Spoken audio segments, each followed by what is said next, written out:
شروع اللہ کا نام لے کر جو بڑا مہربان نہایت رحم والا ہے۔ اللہ کا حکم یعنی عذاب گویا آ ہی پہنچا تو کافروں اس کے لیے جلدی مت کرو، اور یہ لوگ جو اللہ کا شریک بناتے ہیں وہ اس سے پاک اور بالاتر ہے۔ وہی فرشتوں کو پیغام دے کر اپنے حکم سے اپنے بندوں میں سے جس کے پاس چاہتا ہے بھیجتا ہے کہ لوگوں کو بتا دو کہ میرے سوا کوئی معبود نہیں، تو مجھی سے ڈرو۔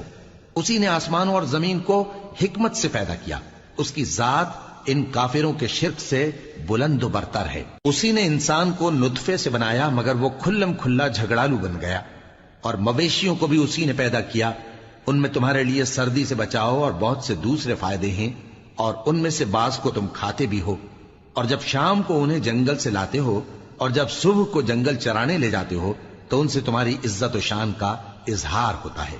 اور دور دراز شہروں میں جہاں تم سخت محنت کے بغیر پہنچ نہیں سکتے وہ تمہارے بوجھ اٹھا کر لے جاتے ہیں۔ کچھ شک نہیں کہ تمہارا پروردگار نہایت شفقت والا ہے، مہربان ہے۔ اور اسی نے گھوڑے اور خچر اور گدھے پیدا کیے تاکہ تم ان پر سوار ہو، اور وہ تمہارے لیے رونق و زینت بھی ہیں، اور وہ اور چیزیں بھی پیدا کرتا ہے جن کی تم کو خبر نہیں۔ اور سیدھا رستہ تو اللہ تک جا پہنچتا ہے، اور بعض رستے ٹیڑھے ہیں، اور اگر وہ چاہتا تو تم سب کو سیدھے رستے پر چلا دیتا۔ وہی تو ہے جس نے آسمان سے پانی برسایا جسے تم پیتے ہو، اور اس سے درخت بھی شاداب ہوتے ہیں جن میں تم اپنے مویشیوں کو چراتے ہو۔ اسی پانی سے وہ تمہارے لیے کھیتی اور زیتون اور کھجور اور انگور اور دوسرے بے شمار درخت اگاتا ہے، اور ہر طرح کے پھل پیدا کرتا ہے۔ غور کرنے والوں کے لیے اس میں اللہ کی قدرت کی بڑی نشانی ہے۔ اور اسی نے تمہارے لیے رات اور دن اور سورج اور چاند کو کام میں لگایا، اور اسی کے حکم سے ستارے بھی کام میں لگے ہوئے ہیں۔ سمجھنے والوں کے لیے اس میں بہت سی نشانیاں ہیں۔ اور جو طرح طرح کے رنگوں کی چیزیں اس نے زمین میں پیدا کی سب تمہارے زیر فرمان کر دیں۔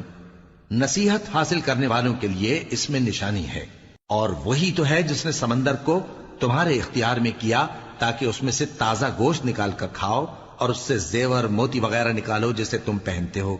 اور تم دیکھتے ہو کہ کشتیاں سمندر میں پانی کو پھاڑتی چلی جاتی ہیں، اور اس لیے بھی سمندر کو تمہارے اختیار میں کیا کہ تم اللہ کا فضل معاش حاصل کرو اور تاکہ اس کا شکر کرو۔ اور اسی نے زمین پر پہاڑ بنا کر رکھ دیے کہ تم کو لے کر کہیں ڈولنے نہ لگے، اور ندیاں اور رستے بنا دیے تاکہ ایک مقام سے دوسرے مقام تک آسانی سے جا سکو، اور رستوں میں نشانات بنا دیے۔ اور لوگ ستاروں سے بھی رستے معلوم کرتے ہیں۔ تو جو اتنی مخلوقات پیدا کرے کیا وہ اس مخلوق جیسا ہو سکتا ہے جو کچھ بھی پیدا نہ کر سکے؟ تو پھر تم غور کیوں نہیں کرتے؟